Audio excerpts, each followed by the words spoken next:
So I actually have a riddle for you to start things off today. Oh, I love a good riddle. Let's hear it. Okay, so how can you, just a regular human being without like a spaceship, live for 24 hours straight without ever seeing the night? Right. Well, see, if you're listening to this, you might immediately be picturing the Arctic Circle. Like during the summer solstice. Exactly, where the sun just sort of circles the horizon and you get weeks of endless daylight.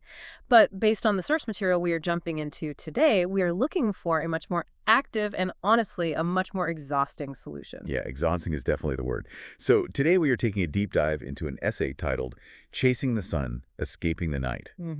And it is pulled from a text called Wisdom Chapter 55, written by an author named Shufeng on August 19th, 2006. Right. Our mission for this deep dive is to explore how a very literal, almost mathematical thought experiment about global time zones is used by this author to build this sweeping, really provocative philosophical framework. It really is. Right. It's this framework about fate, the nature of action, and ultimately it's like a manual on how to outrun the darkness of life itself. Yeah, because what starts as a logistics puzzle about aviation, it rapidly transforms into a manifesto on human suffering. Yeah. And it's a compelling text because the author doesn't just use travel as a loose poetic device. No, not at all. Right, they take a very grounded physical reality, the rotation of the Earth, and they stretch it into this absolute inflexible spiritual rule. The logic jump is just wild. But before we get to the spiritual manifesto, I think we have to establish the physical baseline. Definitely. So the author starts the essay with a highly specific itinerary. I want you to picture this. It is exactly 6 a.m. on August 19th, 2006. Okay, got it. You are standing at Beijing International Airport, and you board a westbound flight. So you're flying against the rotation of the planet. Exactly. 3 hours later, you touch down in Mumbai, India. And because you've been flying west, chasing the sun, effectively moving against the rotation of the Earth, you check your watch. Right. Local time in Mumbai. It is exactly 6 a.m. Because you are perfectly matching the speed of the planet's rotation. The Earth spins east and you fly west. Yeah, so you take off and from Mumbai, you fly west for another 3 hours, and you land in Harar, Zimbabwe. You step off the plane, and the local time is still exactly 6 a.m. That is just so trippy to think about. I know, right? So you get back on board, 7 more hours of flying west across the Atlantic, you arrive in New York, USA. Local time. 6 a.m. 6 a.m. Finally, you take off from New York, fly another 11 hours, and you land back at Beijing International Airport. It is now August 20th. But the time... The time is still 6 a.m. You have been traveling for exactly 24 hours. And the physical reality of that journey is crucial to the entire philosophy that follows. I mean, from 6 a.m. on August 19th to 6 a.m. on August 20th, a full day has passed. Right. But because of the speed and the trajectory of your travel, you've experienced absolutely nothing but 6 a.m. daylight. You've basically been suspended in a permanent static dawn. It makes me think of running on a giant planetary treadmill. Yes, that's a great way to put it. Like if you run fast enough in the exact right direction, you freeze time. The environment around you is moving. The globe is spinning. Millions of people below you are going to sleep in the pitch black. But your localized experience is just an endless morning. Exactly. Which brings us to the core question the author poses to the reader after laying out this whole itinerary. They ask, where did the night go? Right. I mean, you traveled for 24 hours, the night still existed, half the globe experienced it while you were in the air. Right. The night didn't vanish from the universe. No, but for you, it vanished. And the author uses this physical phenomenon, the fact that the night didn't disappear, you simply outmaneuvered it, as the foundational premise for human destiny. Wow. The disappearance of the physical night on that airplane becomes the absolute proof of the author's central thesis, which is, as long as you pursue light, you can escape the night. Okay, but knowing the math of global time zones doesn't really explain why the author thinks this solves human suffering. No, it doesn't. Like, how do we get from a flight itinerary to a spiritual worldview? The text just leaps right from the mechanics of a jet engine into the mechanics of daily life. Well, the author argues that when your life feels smooth, when things are going well, when you wake up and your health is good, your relationships are stable, and your finances are secure. The good times. Exactly. We have a natural human tendency to think that is just the default state of the universe. We think smoothness is neutral. Oh, interesting. But the author firmly rejects that. Smoothness is not the default. the night is always falling. Okay. So if your life is in the light, it is only because you are actively pursuing what the text calls truth, goodness, beauty, love, and sincerity. Wait, I'm stuck on this. If I get a flat tire on my way to work, or, I don't know, if I trip and break my ankle, it's incredibly hard for me to accept that the universe is punishing me for a lack of spiritual momentum. Yeah, it's a tough pill to swallow. Right. Does the author really believe there is zero random chance in the universe? Are they saying that bad luck is just a failure to chase the sun? I mean, yes, that is the direct implication of the text. The universe the author describes is hyperdynamic. There is no such thing as a passive victim of circumstance. So it's all on you. Pretty much. Your active positive momentum acts as a literal physical shield. Wow. The author argues that if we start actively pursuing positive forces, misfortune will inevitably catch up to us purely as a matter of physics. Like stopping the plane. It is the exact equivalent of the pilot on that westbound airplane deciding to just cut the engines midair. The earth keeps turning and the night immediately swallows you. So the darkness is a constant mechanical force and you just have to outpace it. Exactly. You know, to prove this, the essay actually provides a really specific narrative example about a boat. Oh, right, the boat story. Yeah. The author says, imagine you are supposed to be taking a boat journey. You are walking to the docks, and suddenly you encounter someone who is acutely ill. You make a choice. You stop your commute, you pick up this sick stranger, and you take him to the hospital. And because of the time it takes to do this, you miss your departure. Right. And later you find out that specific boat sank at sea. See, in a conventional worldview, you might call that a lucky break, or just a wild coincidence. Yeah, just dumb luck. Right. But through the lens of this philosophy, coincidence does not exist. Oh, really? Yeah, by choosing to help the sick person, Yeah. by actively pursuing goodness and sincerity in that moment, you generated the exact amount of forward momentum needed to dodge a disaster. That is wild. Your pursuit of the light actively pulled your physical body out of the path of the night. I mean, it's an empowering concept on the surface. It is. It suggests you have total control over your fate through your daily actions. But the essay doesn't just stick to grand life-or-death scenarios like sinking ships. No, it really gets into the weeds. It really does. The author goes on to list a bunch of everyday examples of how this escaping the night mechanism works in human society. And honestly, this is where the source material gets deeply unpredictable. Unpredictable is a good word for it.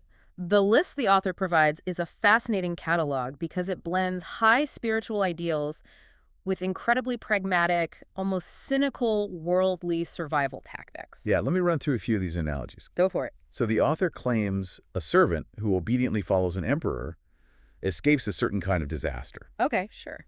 And a child who actively finds ways to make their father happy sees their intended punishment completely vanish. Right, those kind of track with the boat example. Yeah. You are actively managing relationships to avoid conflict. Exactly. But then the author says a girl who marries a rich man escapes the torment of poverty. Which is a starkly practical example of moving away from a negative condition. Yeah, and it gets broader. The author says being single for life allows you to escape the bitterness and tragedies of family life. Oh, wow. Yeah. And studying the sages helps you escape committing crimes and going to jail. Staying home to cultivate yourself helps you escape car accidents. I mean, statistically true. Right. Going to a church or a temple to listen to scriptures helps you escape the opportunity to commit street crimes. And refusing to become a soldier helps you escape the threat of dying on a battlefield. You know, when you lay all those out back to back, the philosophical tension becomes incredibly obvious. The tension is massive. Yeah. It seems like a wild mix of different behaviors. Right. On one hand, you have active good deeds like saving the sick person or studying sages. But on the other hand, you have examples that sound like extreme risk avoidance. Like just staying inside your house forever so you don't get hit by a car, or never getting married so you don't have family drama. It feels like different flavors of spiritual thermodynamics. That's a very interesting way to frame it. Like whether you buy a high-tech air conditioner or just move to Antarctica, you're still escaping the heat. But is hiding inside really the same thing as chasing the sun? Well, that tension is arguably the most compelling part of the text. From a modern analytical perspective, we want to categorize these actions. Right. We want to say studying philosophy is a spiritual pursuit, but staying indoors to avoid traffic is just agoraphobia. Yeah, exactly. Or marrying for money is an economic strategy, not a moral triumph. Right.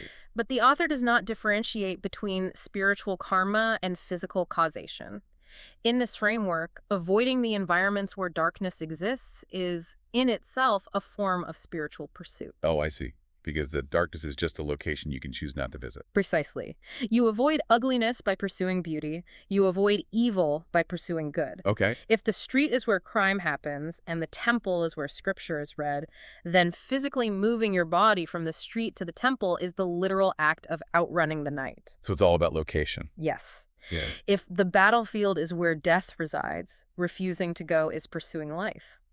The physical reality and the spiritual reality are completely flattened into one universal rule. Which is, Any momentum away from danger is momentum towards the light. if we bring this into a modern context, it almost sounds like justifying doom bunkering. Oh, totally. Like if you just retreat from society, work remotely, never drive, and never engage in the messiness of a family, you are spiritually succeeding because you are avoiding the night of human conflict and traffic accidents. You're safe. Right. You are constantly identifying the source of pain and walking in the exact opposite direction. And the text validates that exact logic. Avoidance of pain is framed as a successful pursuit of light. Wow. But the essay doesn't stop at avoiding traffic or bad marriages. The deep dive moves from these worldly, localized escapes to the ultimate extreme endpoint of this logic. Which is? If the source of pain is the human world itself, if the mortal realm is inherently full of crime, accidents, and suffering, then the only way to permanently escape the night is to leave the globe entirely. Wait, you mean like not just fly around the globe on an airplane, but fundamentally exit the system? Exactly.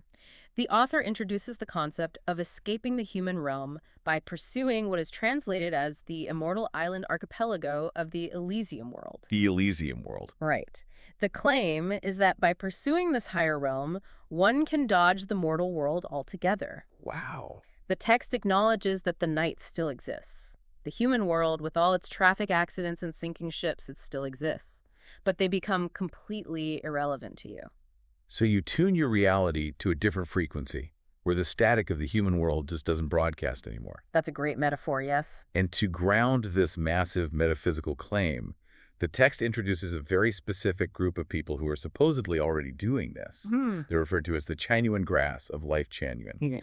When the author uses the metaphor Chanyuan grass, I immediately picture a massive uniform lawn where everyone is growing together, maybe bending in the same direction toward the sun. Is that the vibe they're going for with this terminology? Actually, yes. The metaphor of grass is deeply intentional. Oh, really? Yeah, grass is resilient, it grows collectively, and it implies a sense of humility, like a groundedness, compared to a towering individualistic tree. That makes sense. A blade of grass is part of a massive ecosystem, entirely dependent on the light.